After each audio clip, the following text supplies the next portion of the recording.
have everybody stand for the Pledge of Allegiance.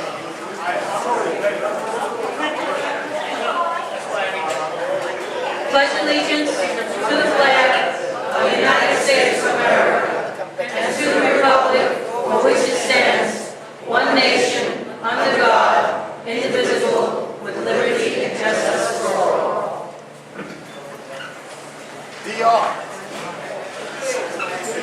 I'd like to thank everybody for coming out tonight. Glad to see everybody here, some old faces, some new faces.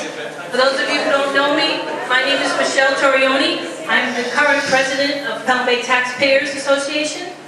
And I'd like to welcome everybody here, and I'd like to thank the Father for allowing us to use St. Teresa cafeteria. And he would like to say a few words. Thank you, Michelle. Good evening, folks. Welcome to St. Teresa's. We're delighted to have the Pelham Bay Taxpayers Association meetings here. And it's good to see so many of you here at this time. Keep up your good involvement in our community. We have a strong community, and we want to keep it that way. And we can keep it that way if you help to keep it that way. Michelle, keep up the good work that you are doing. This lady does an awful lot for us. Give her a nice round of applause. Thank you, Paula. Okay, I know everybody's here because you realize that Mr. Councilman Vacca is coming, but he's running a little bit late, so I'd like to start off by saying a few things. I know most of the issues in Pelham Bay have to do with zoning. I'd like you to know that we met with several civic groups in the area, and we're going to, helps if I put my glasses, and we're going to ask for a meeting with the DCP, and we're going to try to meet with different academic schools with knowledge of city planning. We need to see what can be done to retain development so it's not too taxing on our schools, infrastructure, police, utilities, parking, so on and so on. I'd also like to give you an update on the squatter situation. And Dan Hogle from Senator Klein's office is here. Him and I have been working very close with the squatters on St. Paul. And I'd like to let everybody know that you need to let us know, or let the elected officials know, as soon as you feel that there might be somebody squatting in a home. Homes might not look abandoned at first glance, but they might turn out to be abandoned. But if you don't let us know in enough time, I think they have 30 days. On the 30th day, they're allowed to stay there, and it's difficult to get them out. It's a process, and it takes a long time. If anybody owns a home and has a renter before, and they try to get them out, you have to go to court, it costs money, it's a lot involved. So we need you to tell us sooner than later, so we can get on it, we can notify the owner or the bank, so they can board it up and seal it so that people can't get in. I know we had an issue, we'll talk about Pelham Grand. I know that we had an issue at the Pelham Grand. I was notified that there was a theft from somebody who was visiting an individual at the Pelham Grand. That person stole the package from somebody's property on St. Paul. Pelham Grand people were notified. The person was told that they were not allowed back at the property. It wasn't somebody who lived in the property, it was somebody visiting, somebody who resides there. The person who resides there was also told that this person can't come, and if any other incidents happen, they were going to be asked to leave the property as well. I'd like to also let you know that we're considering having a graffiti cleanup in Pelham Bay in October or November with the police department and the graffiti removal people. And we'd like you to email us and let us know if anybody's interested. This is the graffiti removal person, Officer Melafonte. So email us and let us know if there's any areas that you know of that has graffiti. We'd like to get some kind of, and if you want to join and help us doing the cleanup, we'd like to get in Pelham Bay somewhere. I know, Eileen, you can tell us if there's businesses that have graffiti, we'd come and get it removed for you. Also,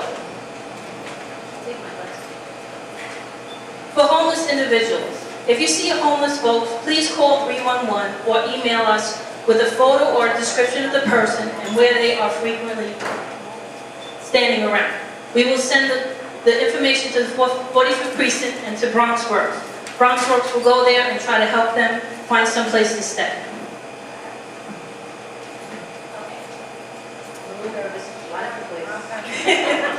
Okay, traffic and transportation issues. We're still waiting for DOT to get, I don't know if everybody here heard about Joe Otto's plan.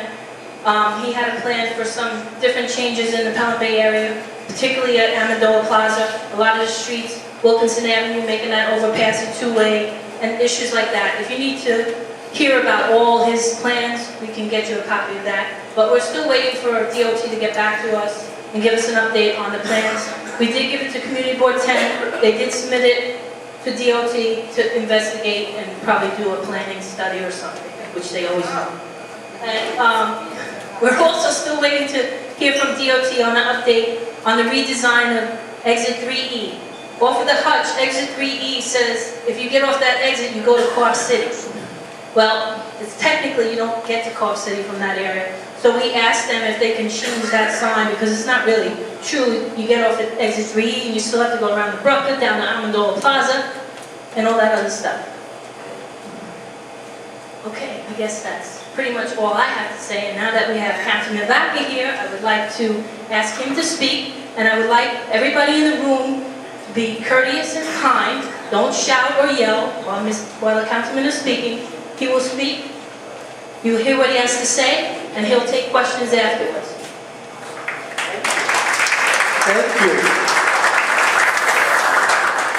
It is great to be back. And when I say back, I have to tell you that I was here in this organization in 1969. I was one of those who came to meetings when Florence Colucci and Mike Crescenzo were running the Pelham Bay Taxpayers. Wow.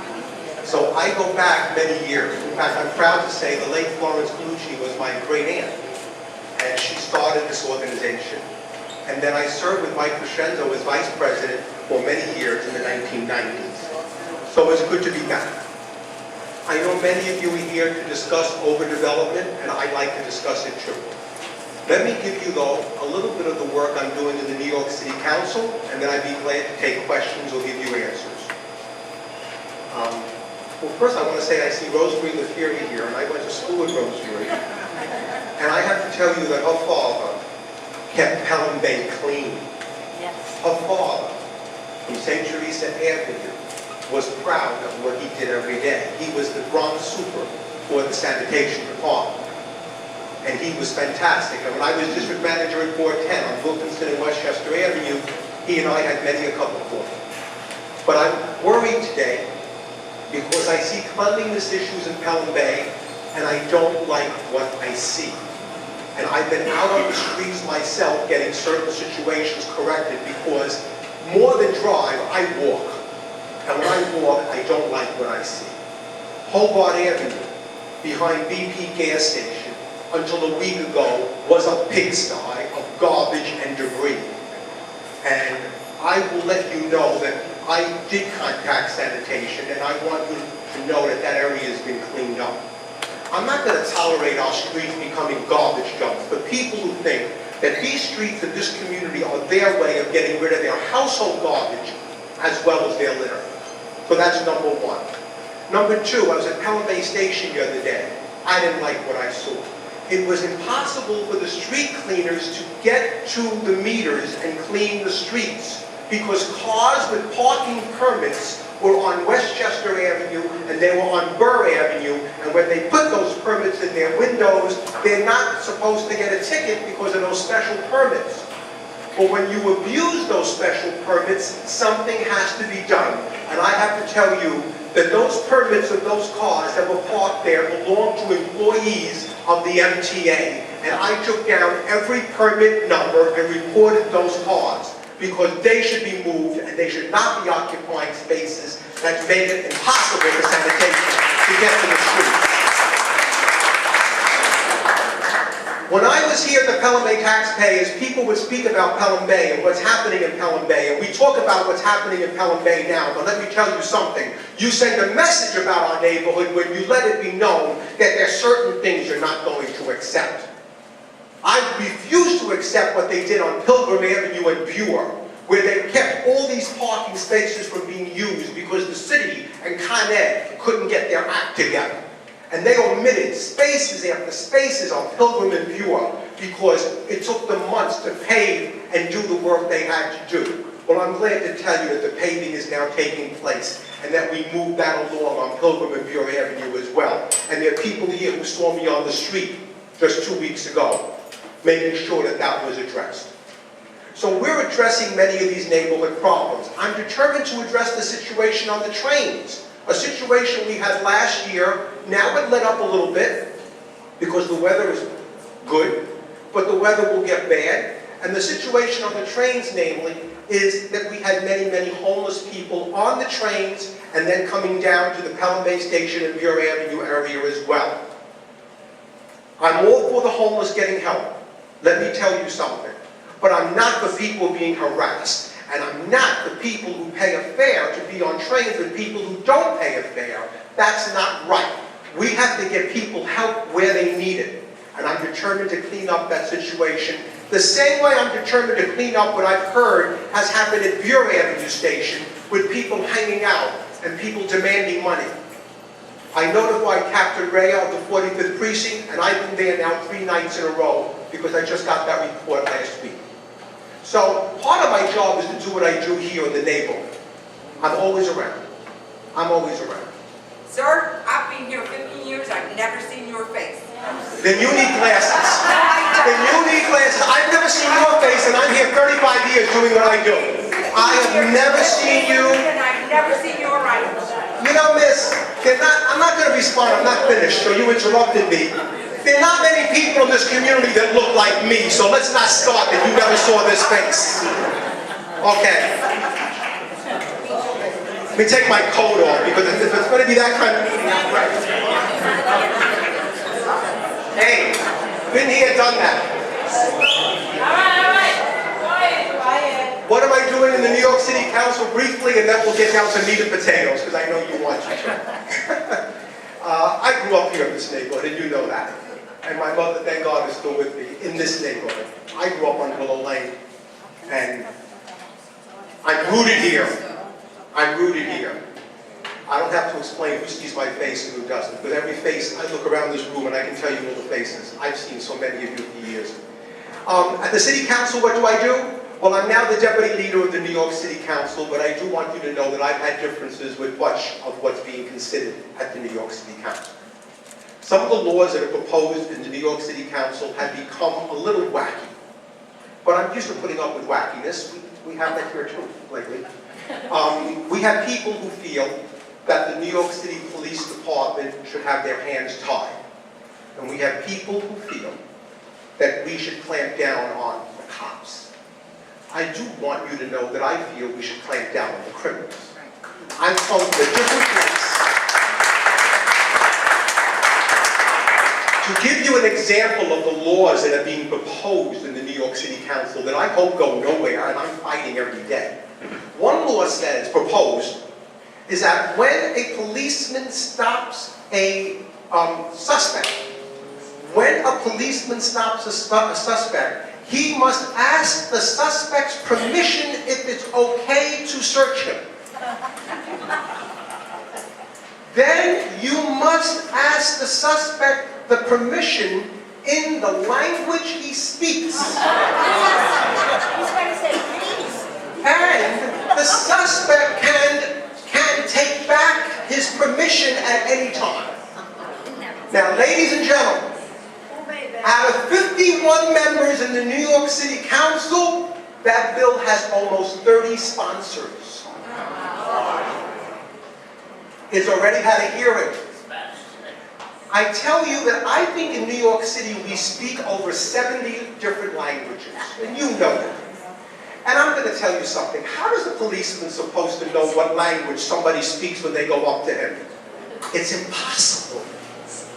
But these laws are proposed, and these laws have hearings, and they have so many sponsors. So my concern is, what's next? And unfortunately, we have a situation in our city where people like myself are not a majority in the council anymore. But I do want you to know one thing that I got. A year and a half ago, I was the first councilman to propose that we add 1,000 cops to the New York City Police Force. I was the first. Me. And this year, we added 1,300. We're adding more cops because I'll tell you why I did it. I did it because New York City is 7,000 cops fewer than we were the day we were hit at 9/11. 7,000 cops down from 9/11. So therefore, we have to say to ourselves, it doesn't take a genius. How far can you stretch police manpower? We know in the 45th precinct we never got our share because we are supposedly a low-crime neighborhood. We never got our fair share. But when you're down 7,000 cops, you are pulling from one community and giving to another. And we have no more cops than we can possibly give. So I got 1,300 cops added. Hey, I got Mr. Russo's. How are you? I got 1,300 cops added, but I want you to know I consider that a down payment on what we have to do this year. I want to add more. That's my report to you. Let me report now on overdevelopment. There's not a day that goes by that I'm not on the website of the New York City Buildings Department questioning each and every application that comes down the pipe. And we've stopped a lot of projects. Parkview Avenue. Parkview Avenue was supposed to be built in 2009. Go on the computer. Go look when it was first proposed. 2009. Did I throw obstacles in their way? Yeah. Oh yeah. Now we hear, 6 years later, the property appears to have been sold and the plans are once again on hold. He has a permit to demolish, but what I did is that I objected to the plans and I found things in there that the buildings department approved in error. And as of September 2nd, the architect was told to come back, and the architect has to go back and has to address those concerns. What concerns? The concerns were about the density of the project and the distance that it had to the surrounding buildings. There's zoning concerns. I'm not finished. There's zoning concerns. So I'm trying my best to do what the law allows us to do, which is object to applications and find ways to knock them out or reduce them. The one on Pure Avenue in Jarvis was supposed to be almost 5,000 square feet bigger than it was. That was in the front page of the Bronx Times Reporter if you read the local paper. I found flaws in that project which required him to have parking, and he proposed no parking, and the scope of that project was reduced. Do I like what's up there? No. So, No. sir, Wait for me to finish, please. For someone who never met me before, you have a lot of questions. okay. I will say this. For someone, for these projects, when you have a piece of land, it is difficult or impossible legally to tell a person they can do nothing on that piece of land. If you want me to lie to you, I won't do it tonight, so forget it. Others may lie to you. I'm telling you the truth. I cannot tell someone who goes to the buildings department and gets a permit and applies to do something legally after I do all my research and after I do all my objections, because I do a very technical research and all my staff does too.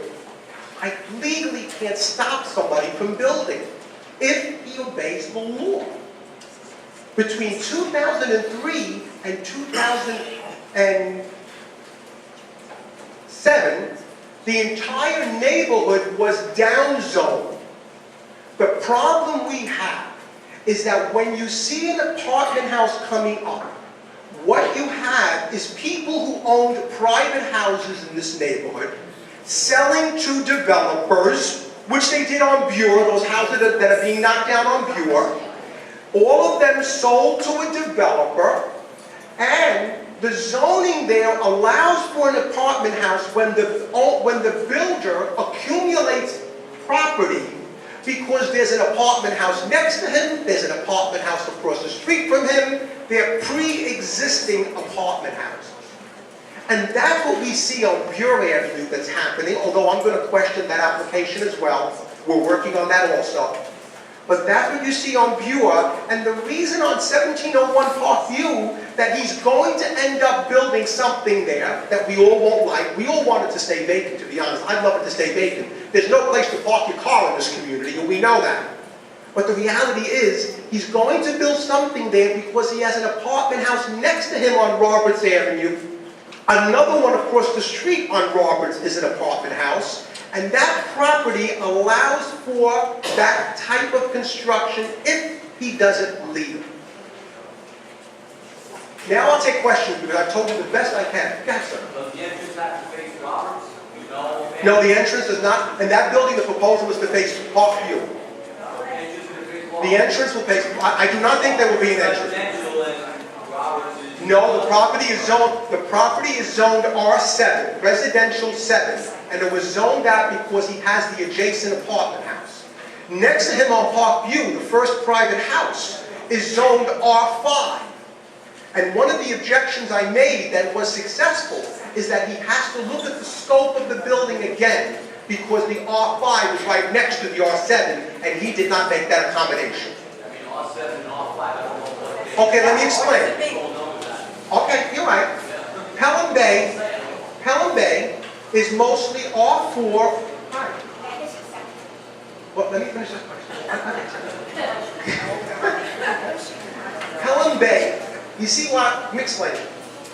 In an R1, R2 district, you can only build large one-family houses. In an R3, R4, you can build two-family houses. In an R5, you can build 3 or 4 family houses. But then when you reach an R6, R7, you can build multiple family. And that's the answer, you know. And then it goes up. And then we have manufacturing districts, which are M, and commercial districts are C.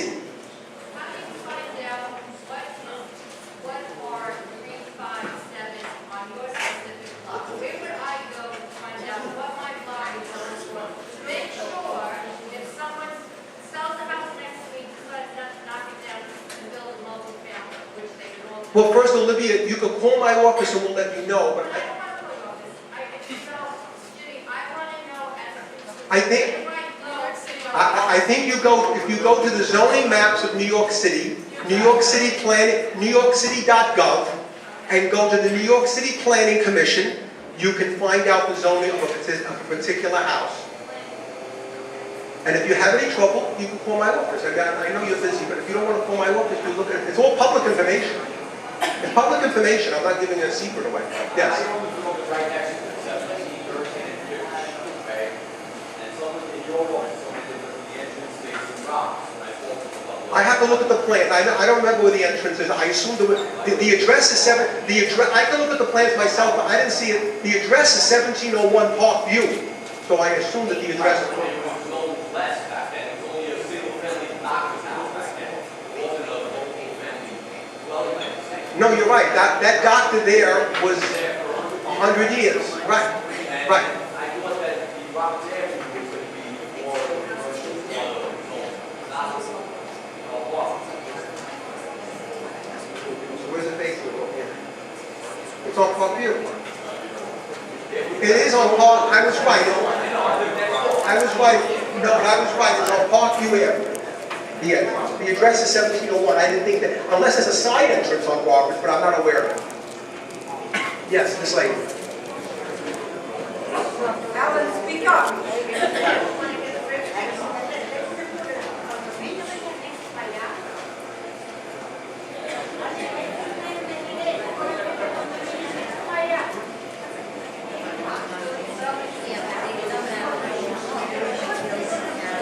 Okay, let me look into this. No, wait a minute. What this lady is talking about is 3109 Buer is another site that's proposed, I think I can look it up, but I think it's for 12 families. I think it's for 12 families, 3109 Buer. You know where that is? Yes. All right? 3109 Buer. Now that application so far, that application so far has been denied by the buildings department, and we are watching. That is an old house. It's an old house there, many, many years, and they sold to someone. They sold to someone. But so far, you're right. So far it's disapproved, but I'm watching it and we're all watching. Okay, what I want to know is why is all these people getting to build quality housing where they can put it from corner to corner, and this has happened on Pure Avenue. They blocked that lady's windows and everything because it put it smack up against the wall. So yes, she sells it to a developer because her property was devalued. Then it was like the fee that's been taken down. Okay, now the last house that's standing has one tenant where it used to have 3 different tenants because they moved out. So why are we going to do that? One at a time, please. You know, let me make something clear. We're at the last house on your left, by the way. Okay. Let me make something clear. I don't want you to think for a minute that I like what's going on. I don't. I don't represent. I know you're telling me that I'm a politician. I guess I am, but don't let me stand here and give you the impression that I like everything that's going on. I It's don't. going on because the laws were never done. Right. So the person has the right to do what he wants within the law. And the laws were never done that he could not do it. All right, So so we why is stop there- here. The law- We are here wasting our time. Why is there no community? Why is there no service? Can I speak? It's No. because of these buildings. No. How do these buildings? We have a man outside. He can't tell us them to tell us. Why don't you invite him in? They can clarify some of this. Because he Because he's what? Thank you. He's not allowed. cuckoo. He's not allowed. We're not against He's not allowed. No, I am telling you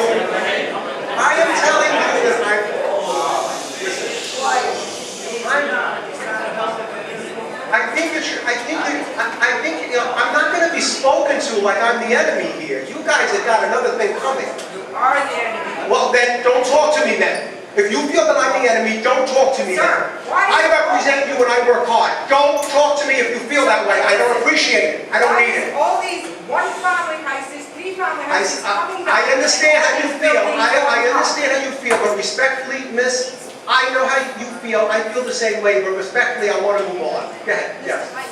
Yeah. Just a question, I know you can explain about the zoning and so forth.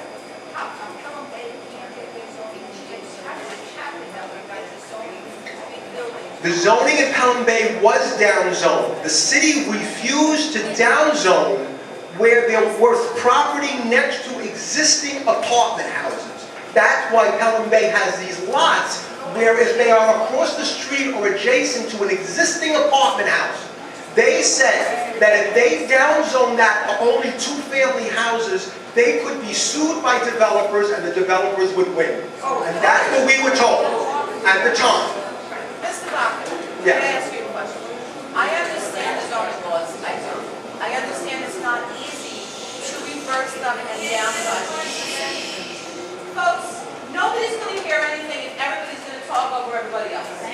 Nobody likes what's going on. Nobody in this room likes what's going on.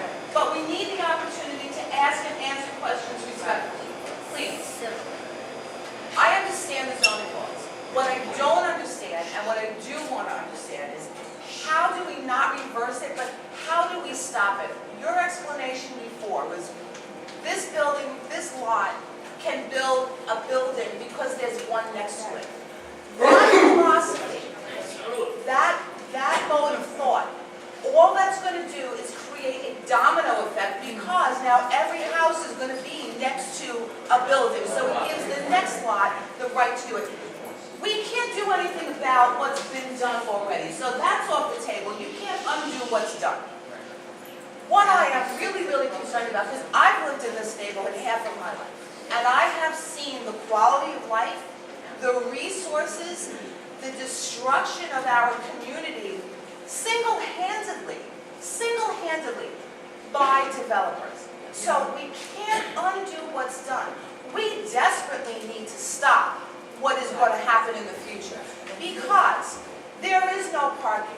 I mean, unless one of these lots builds a commercial parking lot for nothing but cars, my family can't come to see me. I cannot right.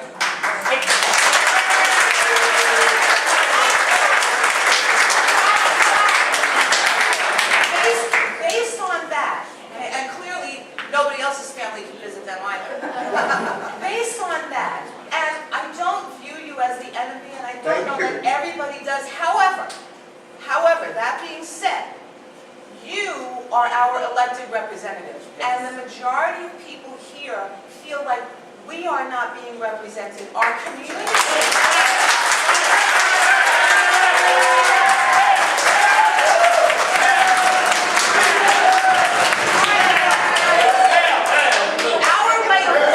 You have to trust me that I represent this neighborhood and the other elected officials that I serve Okay, hold with. on, wait, hold on, I'm not done.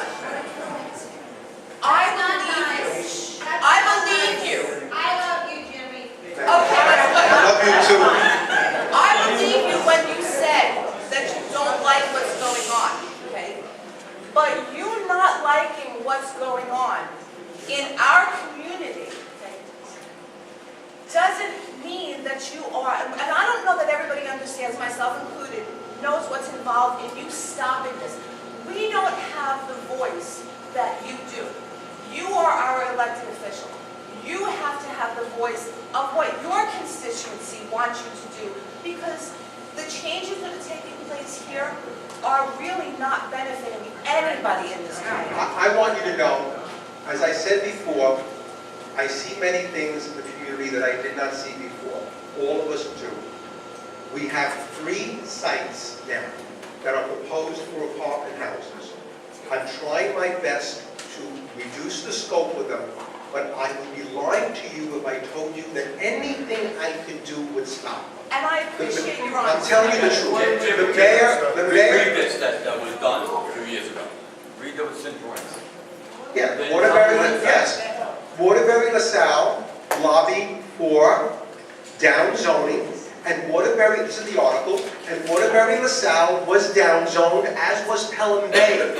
The difference that the city would not touch Pelham Bay more than it did do stuff here, but the city would not do more than they did because we had already pre-existing multiple dwellings, and they said that they would not do it.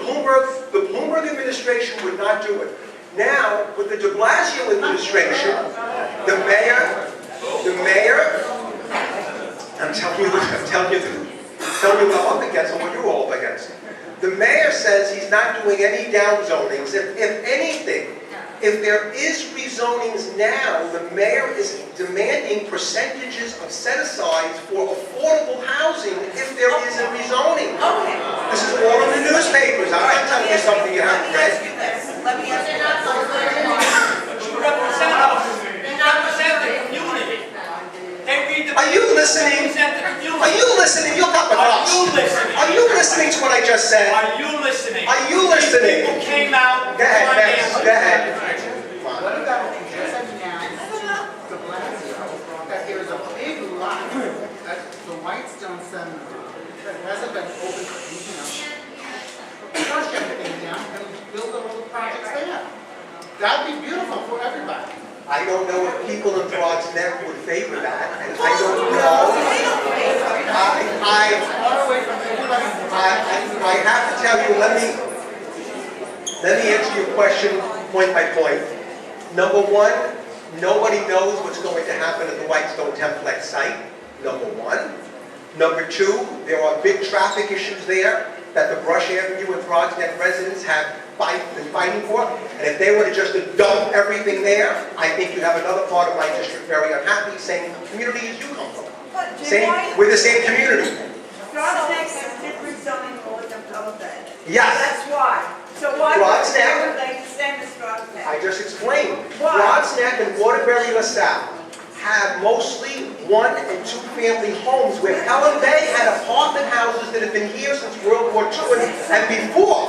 That's the problem. I'm not adding, I'm just telling you, you're asking a question. I'm not a vague for this, but I'm giving you the explanation.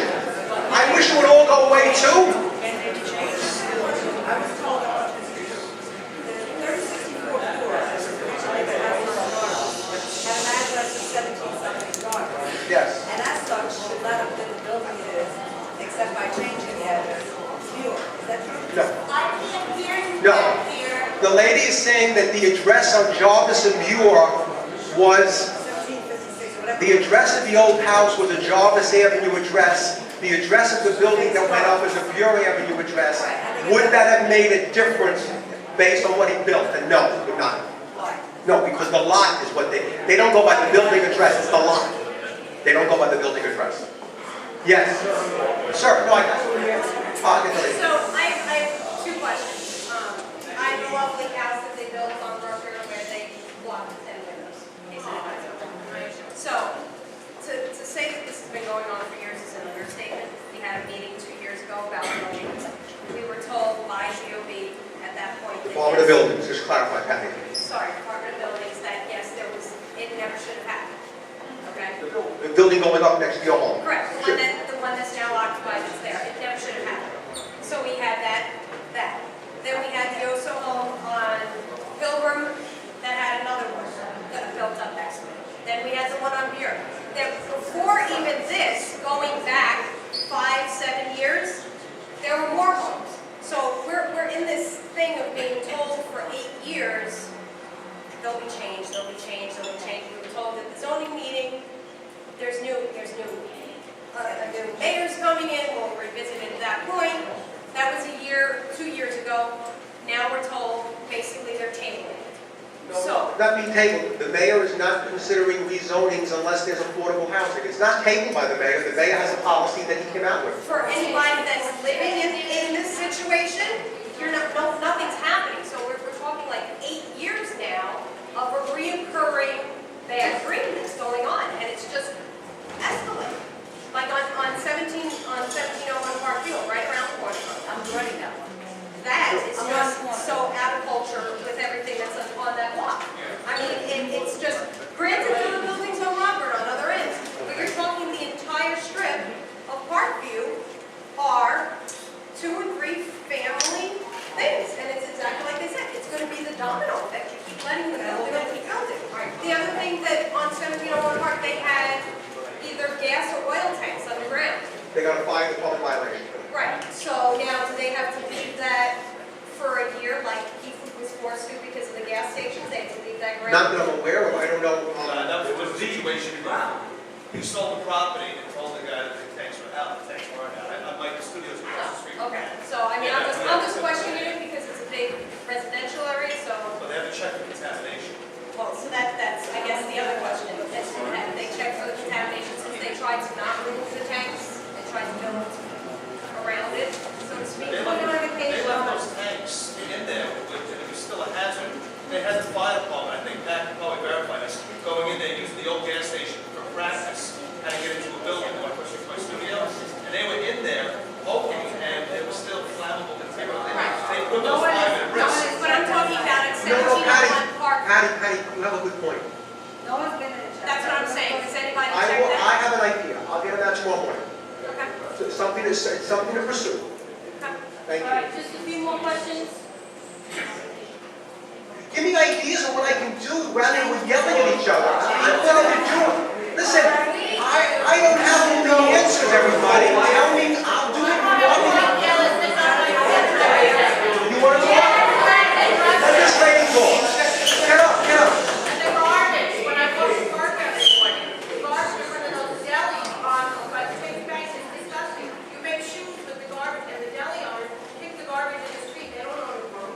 This is every, Pelham Bay is disgusting. Pelham Bay, I saw. And your gourmet deli is disgusting, there's so much garbage out there. Which, the gourmet deli is the new one. I take back, they said garbage and No. When you said gourmet deli, where is that? I'm pure. Oh, hold on a view. That's dirt on the sidewalk?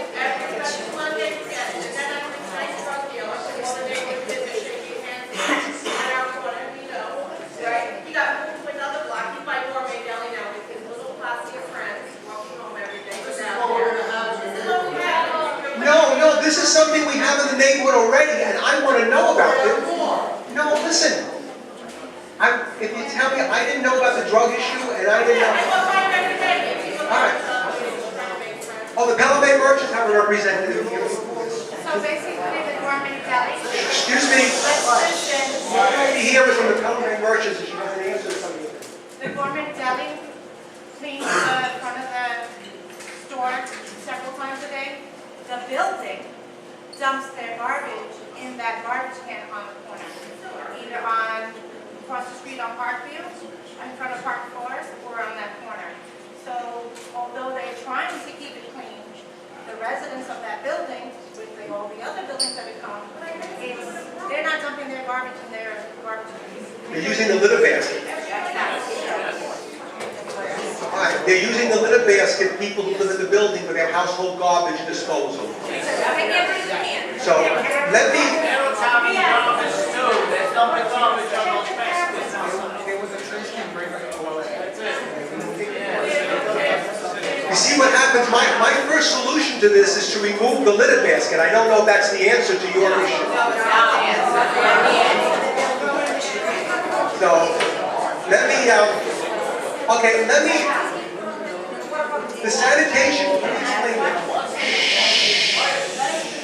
the sanitation department has a program where, if I prevail upon them, they go through the garbage can to look for ID of people.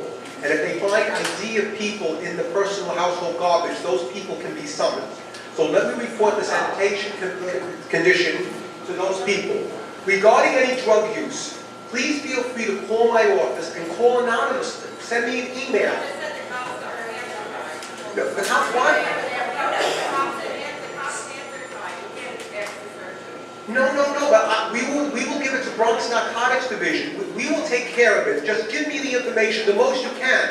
If you have an apartment number, a license plate number, we can track these things down.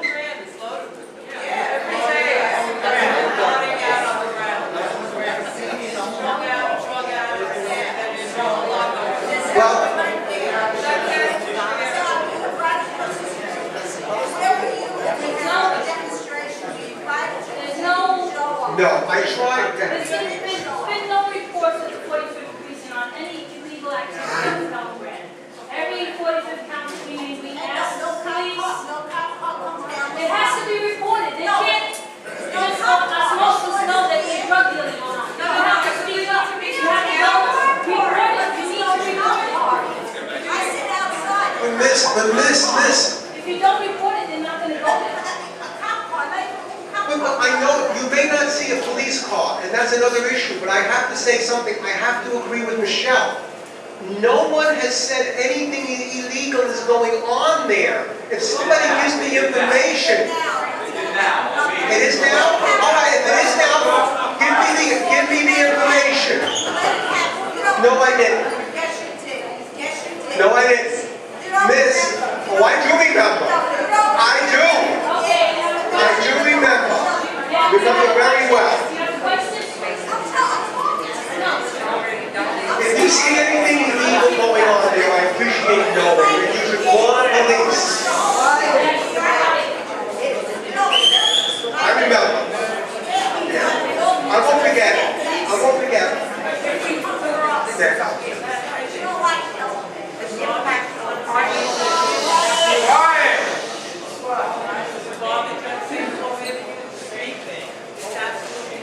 The garbage on St. Paul Avenue. Absolutely filthy. Ever since they opened up the telegram and they have the alcohol anonymous meetings on Wednesday night, yeah, little alcohol bottles all over the street. They open up a bottle there and get several of the airplanes inside the bottles. Galore, all over the place. Well, I don't know where the bottles are coming from, but are they coming from the Alcohol Anonymous meeting?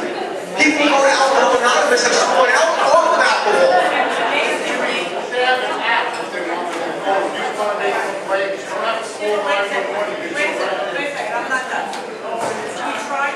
Somebody writing these things down? Write everything down? Try my best. We tried to call the police department. There are like 3 abandoned cars on my block. We've been there for 6 months.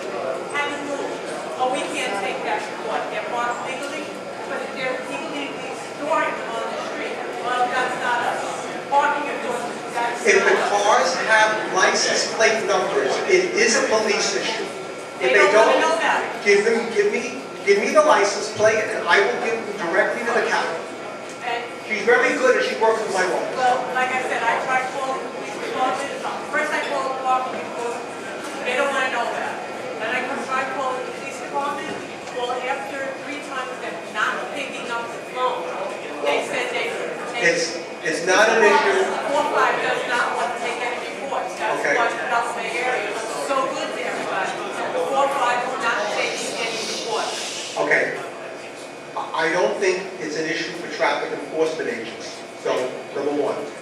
two, if you give me those license plate numbers, I will bring them to the county.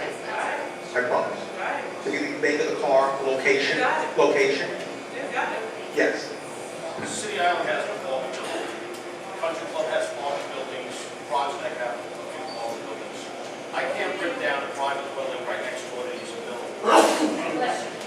Now, if it's not okay to do it in the other neighborhoods, why is it okay to do it in Pelham? If we're able to stop it in those neighborhoods, why can't we stop it here? Because of the amount of, City Island has, I think, one apartment house on Harris Street. Country Club has one apartment house. This community has many apartment houses, and next to them, if there's vacant property, those properties legally were allowed by the city, not by us. We opposed this. We told the city we wanted everything down zone, but the city said legally they were not going to do that. So you mean, so this is a waste of time, this meeting? No, it's never a waste of time. I think that this meeting is great. But I'm not going to tell you that you can leave this meeting and think that I or anyone else can stop every development that's proposed. It's not happening. We're asking for something. We're asking for change. The law will change. For each and every building in law, there is a study done. I have explained to you that we're looking at every application and trying to reduce the scope of it. But I'm not going to hold out hope that the city is going to rezone, because with this administration and what the city is looking to do, it is not going to happen.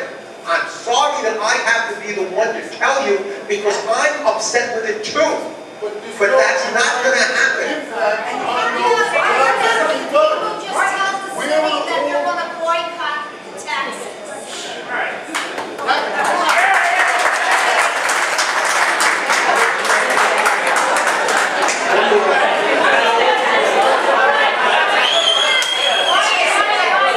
Mrs. Pelham. Mrs. Pelham. We have a concern on 197th Street and the empty lot behind us. Yes. That a school is going to be put there. I understand that that could happen, yes. What is the zoning back there? Okay, let me explain. Mrs. Bella's bringing up a piece of vacant property on the Hutchinson River Parkway in East 197th Street. And I do think that the School Construction Authority is looking to have a small school there that would be pre-K and kindergarten, and would provide relief to PS 71.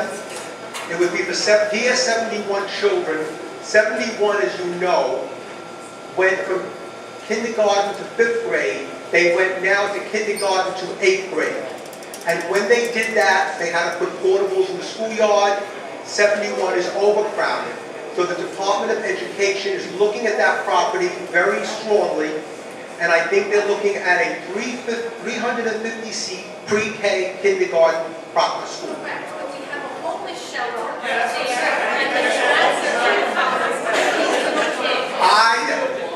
I told the city not even to go and build the school. I told them to go and make a bid on the hospital. The city tried to get the hospital building. The developer wanted twice the price the city was willing to pay. That's part of the history of that building. The city wanted that building for a school to relieve PS 71. We had the city interested. They went there. They did testing. They were down to looking at where asbestos was located. That's how serious they were in that building. When they went to that building, the price was double of what the city was willing to pay. That was one thing among many things that fell through at that building. So now the city is looking at that vacant piece of property for a small school. I don't know. I have not seen the plans. There'll be community meetings and everything on this, but this is several years away. It's not going to happen. You can come to the meetings, of course. Yes, of course. But this is at least 2 to 3 years away. It's not happening before there's a neighborhood input and everything. Yes, sir. This is the last question. If there's no way to stop the development. No, sir, I'll take you next, sir. With the blue shirt, if you want to be heard that much, I'll take you next. I'll do 2 more questions. Go ahead. If there's no way to stop the development, what can we do to improve parking? There's got to be something. If we can't stop them from coming in, how can we all fit? We don't fit. We need more parking. Listen, this problem is something that I recognized in 2003. If you look at Brooklyn Boulevard, It's getting worse. it's getting impossible. Now, in 2003, on Brooklyn Boulevard, from Bury Avenue to Middletown.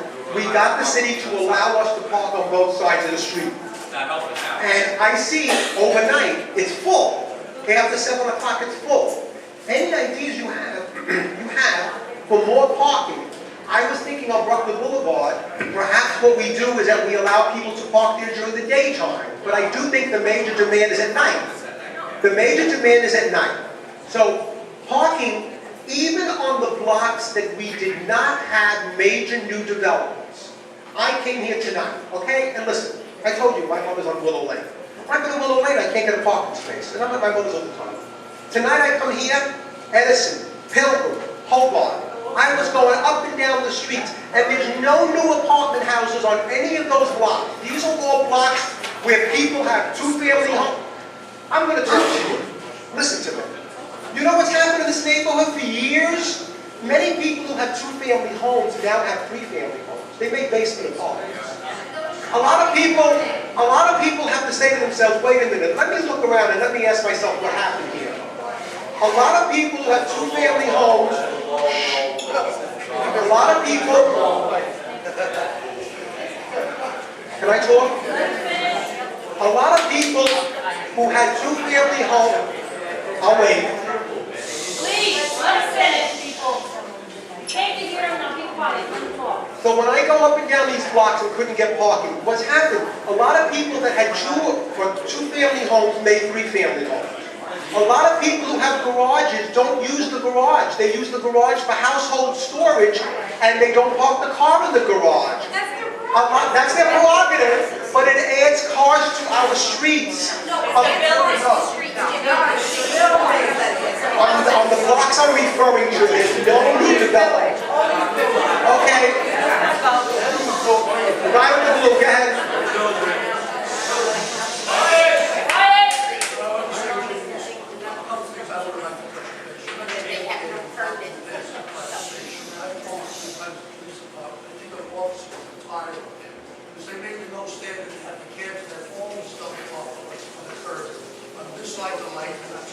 What do you mean? Where's the no standing? At Pelham Station? The deli? Yeah, there's no No standing anytime. Kids park there all the time, and then everybody runs to the store. Then you have the double-decker buses, so everybody in the community has to feel that way. You can't make the right-hand turn. You can't go. Now, when you say about parking, maybe a lot of people don't like this. It's very hard to get a parking space. I've been in the neighborhood for 40 years, from 2955 to 2978. I would think it's a suggestion, because there is no parking, like you said. All the parking with Bloomberg, with all these humility trees a couple of years ago, in front of the home with Shelby, and on the end of 196, the wall is down below all the buffer. You have an area you can probably top to 1,000. No, check. Nobody really uses that park at all. It's a walk path. Because all the trees are there. Yeah. All those trees, and you're not charging for the beds, but nobody maintains it. You're not homeless people. But no, listen. The need for parking is, I agree 100%. But the Parks Department is not going to destroy trees. There's really no trees. Those trees are planted. But it's Parks property. It's Parks property. They're not being maintained at all.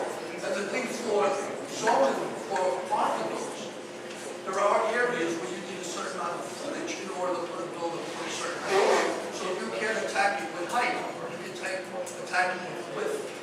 Yes, we do. We do. I agree with you. And we do.